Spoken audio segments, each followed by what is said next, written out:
Hello everyone, I am Dr. Saraswati Kumble, Principal of Triveni Institute of Commerce and Management, and I will be discussing about marketing mix and marketing management. Marketing mix is a combination of marketing tools that a company uses to satisfy their target customers and achieving organizational goals.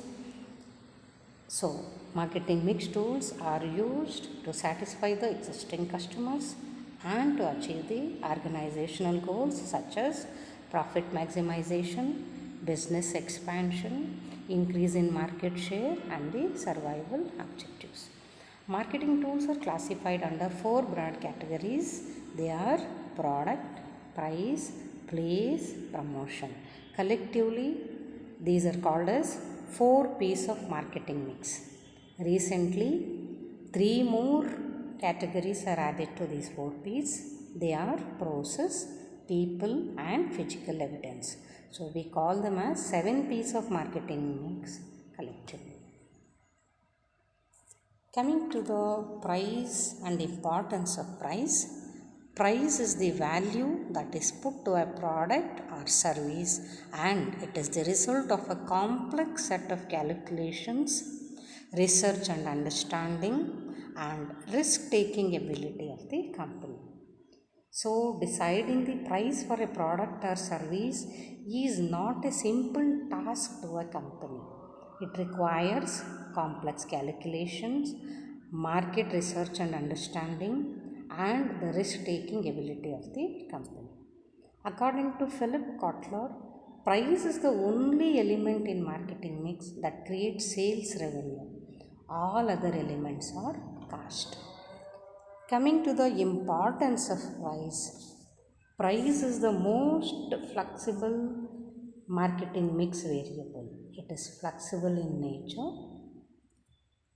Setting the right price will help in achieving the objectives of the firm. Price triggers the first impression in the mind of the customer. Price is an important part of sales promotion. Let us now look at the objectives of pricing. First objective of the pricing is maximizing profit. Next is maintaining price stability. As far as possible, price have to be kept stable. Next objective is managing competitive situation in the market. So your pricing should be in such a way that you are able to manage the competitive situation in the market. And the next objective is to achieve a target return. So companies should get a minimum returns to survive in the market, and that has to be achieved. Capturing the market. So a company cannot stay stagnant in the market. They have to expand. In order to do that, right pricing has to be done. And objective of pricing is also long run welfare of the company. So the pricing set should help the company in a long run. And the next objective is to achieve cash flow objective of the organization, and also to production and promotion objective of the organization. Last but not the least, the most important objective is survival objective. Every organization has to continue in the business. So, pricing objective, the main pricing objective is survival objective.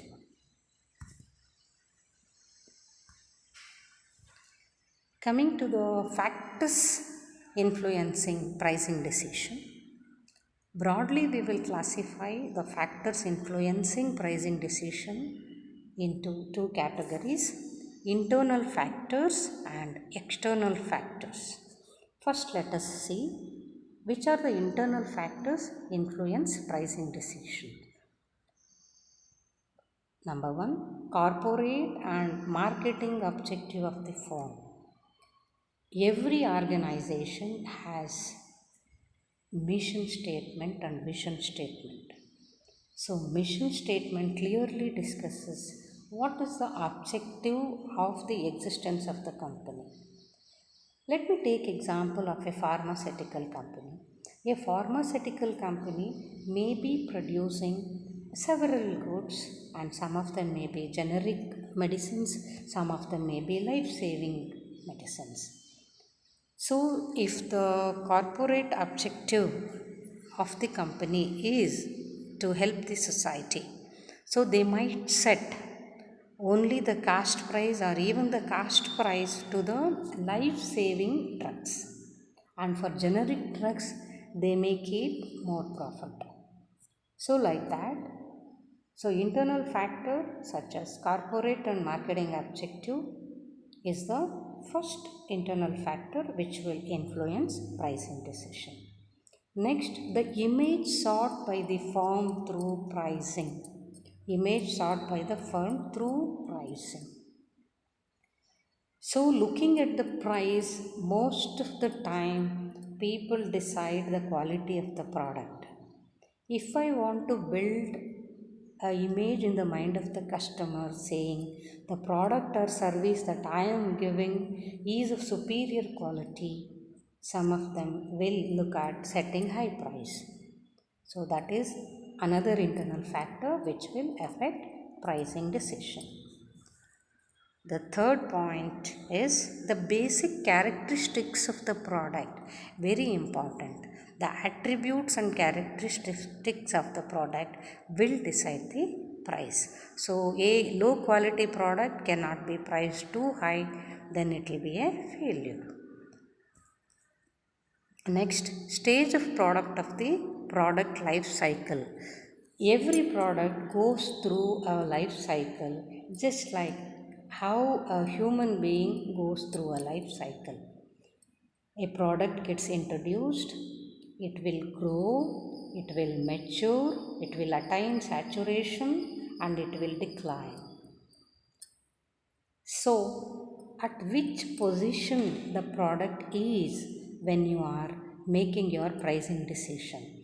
Is the product at the introductory stage, or is it in the growth stage, or is it in the maturity stage, or is it declining? Will decide the price of the product. The next factor that will influence is actually price elasticity of demand of the product. Most of the time we think if we bring down the price, the demand will increase, or if we increase the price, the demand will decrease. That will not hold good for every product. Some of the products are inelastic by nature. So the demand and supply will not vary when you vary the price. But some of the product, when the price is decreased, the demand will increase, and when the price is increased, the demand will decrease. So the company has to consider the price elasticity of the product. The next factor is use pattern. How often the customer uses the product? Which segment of the society will use this product? That kind of information will also actually contribute in pricing decision. And cost of the manufacturing and marketing, very important. Cost of manufacturing of the goods and how much you have been spending on marketing activities will also add to pricing decision. Then composition of the product line of the firm. Composition of the product line of the firm. First, we need to know what is actually product line.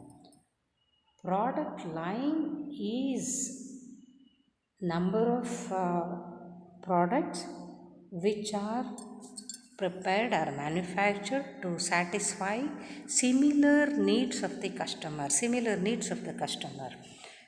For example, if I take HUL, it has several bathing soaps starting from Lifebuoy soap up to Dove soap, Lifebuoy Plus, Lifebuoy Gold, etc. Starting from 10 rupees soap up to 50-60 rupees, they have the soaps. So like that, the products which are manufactured to satisfy similar needs of the customers and they will set different price for different segment of the customer. Now let us look at external factors influencing pricing decisions. So which are the factors wherein the company do not have control over those factors. They are actually called as external factors, but they have influence on pricing decision of the company. So what are they? Market characteristics.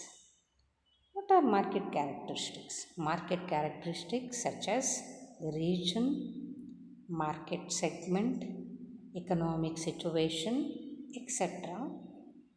will make market characteristics. So one has to understand in which area am I going to sell the product, which is the market segment that I am interested in, what is the economic situation, etc. Next, buyer behavior in respect of the product. Consumer mind is a black box.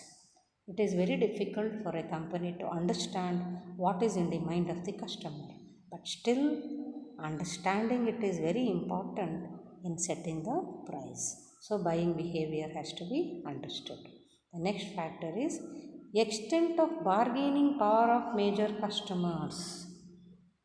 This is very important in case of industrial goods than on the consumer goods, because on industrial goods there will be major customers who will make major purchases, bulk purchases.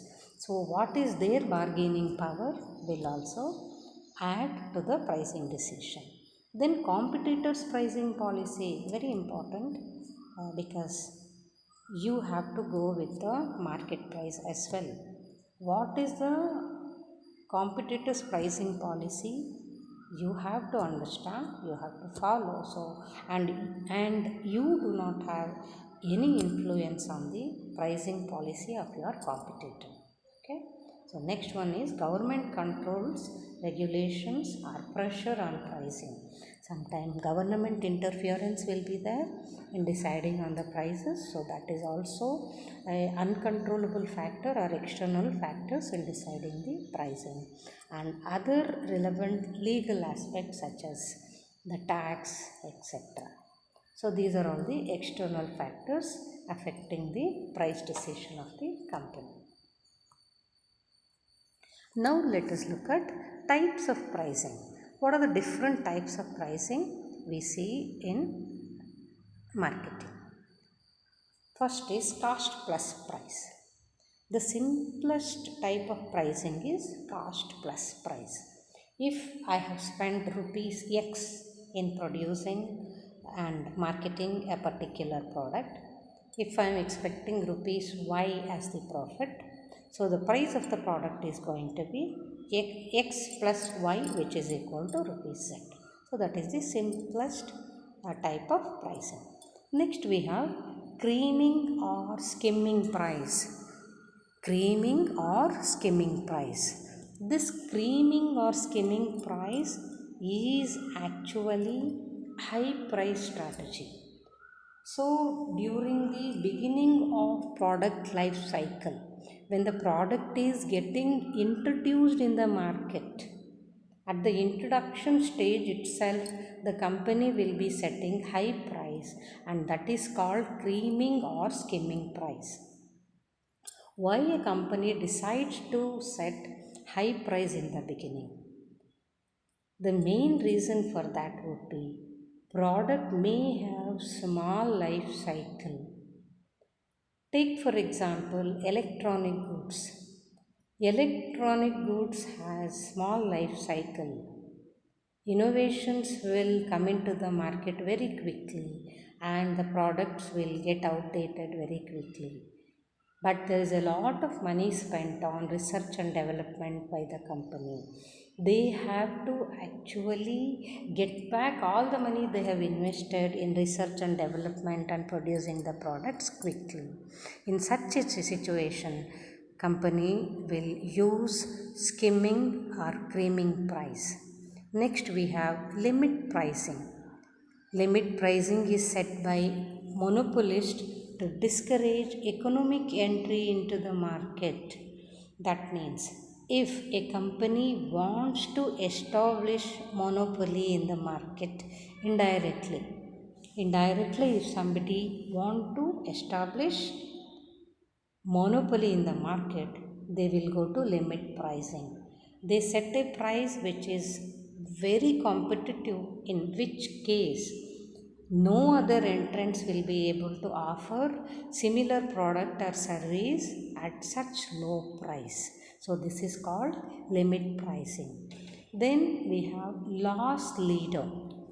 The name itself is conveying the meaning loss leader. A loss leader sells at the cost price or even below the cost price to expand its market share as a whole. In order to expand the market share of a company, they will actually sell the product either at the cost price or below the cost price. So that is called loss leader pricing. Then we have market oriented pricing. Market oriented pricing is based on market research and analysis.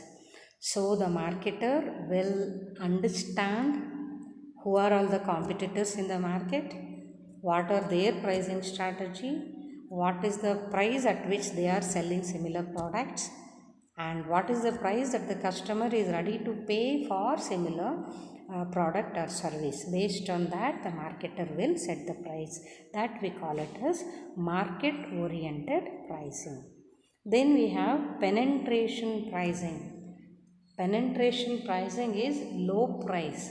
It is low price, and product will have, if the product will have long life in the PLC, if the product will live for a longer period, so it will continue to contribute to the profit of the company for a long time. In that case, the manufacturer is not in a hurry to make maximum profit. So he wants it in a long run. So slow recovery, he keeps earning profits. So that is when they go for penetration pricing, and also they will continue to occupy additional market share as well. Then price discrimination. Price discrimination is different price for same product in different segment of the market. Different price for same product in different segment of the market. Here if I take the example of detergents, actually the use of detergents and the quality of detergent, there is no huge difference. Actually the difference is made in terms of packaging, advertisement, promotion. Some of the products, they position it in such a way in the mind of the customer that they are high value products which are used by rich category of the society. Some of them will be marketed as products made for lower category of the society. So like that, for the different segment, almost same or similar products will be sold at discrimination pricing. Continuing, next we have premium pricing.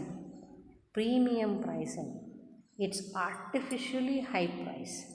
Actually the product is not worth so much, but artificially a high price is set, and the idea behind doing that is to create a opinion or feeling in the mind of the customer that the product is of high quality product.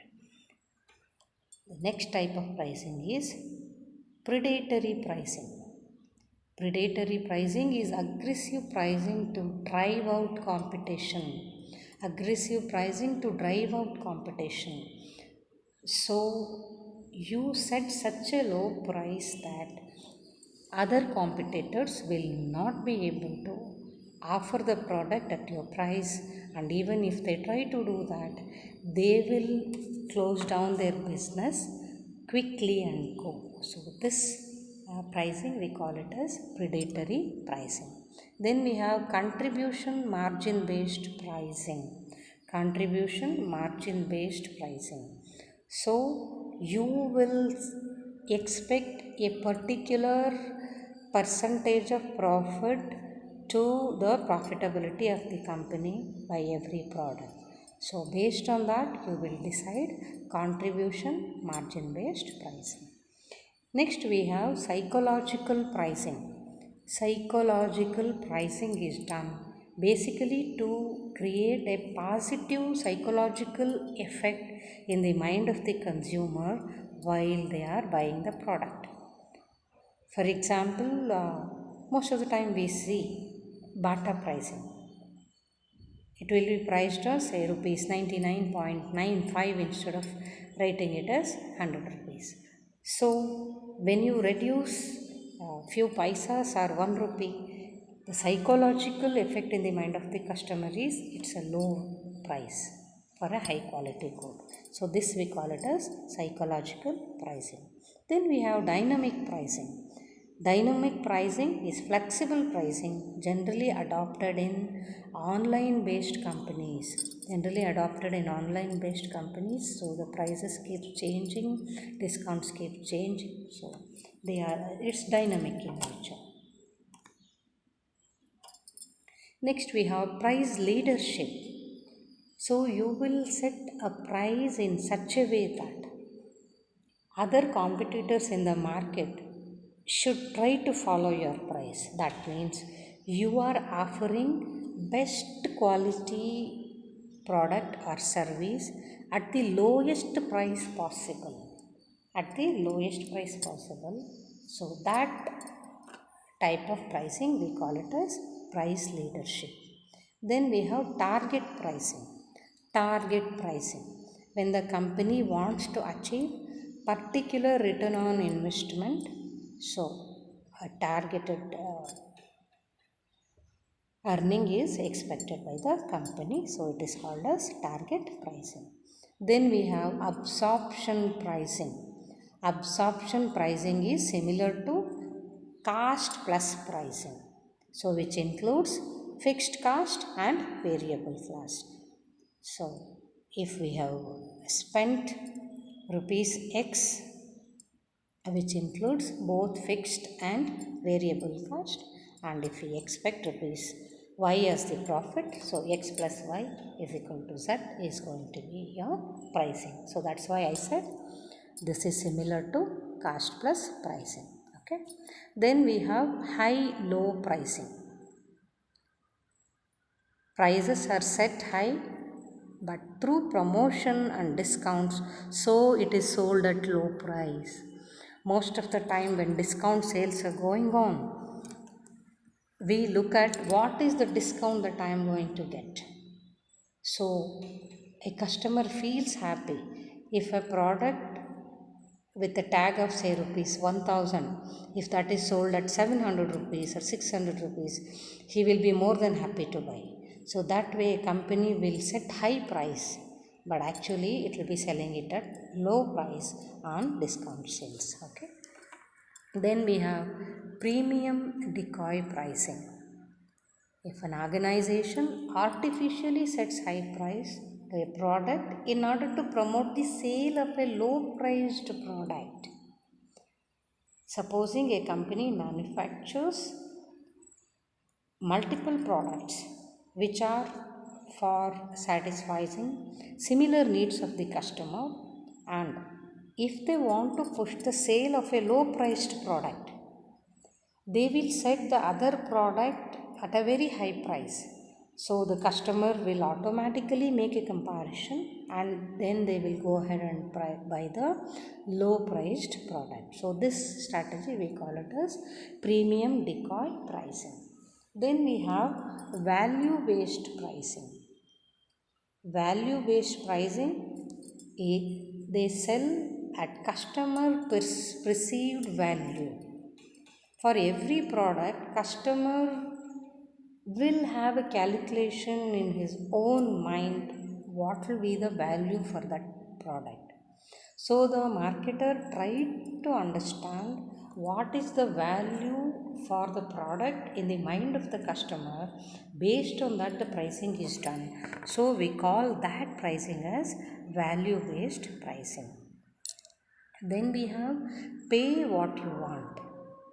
Some situations a customer is given freedom to pay what they want. Most of the time in auction sales, this will happen, where the customer is actually allowed to decide the price at which that he is ready to buy the product.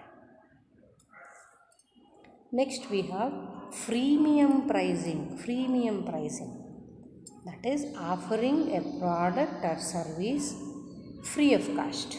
That is called as freemium pricing. For example, web-based services, some of the software applications, some of the games, they are made available free of cost to the customer. That we call it as freemium pricing. Then we have odd pricing.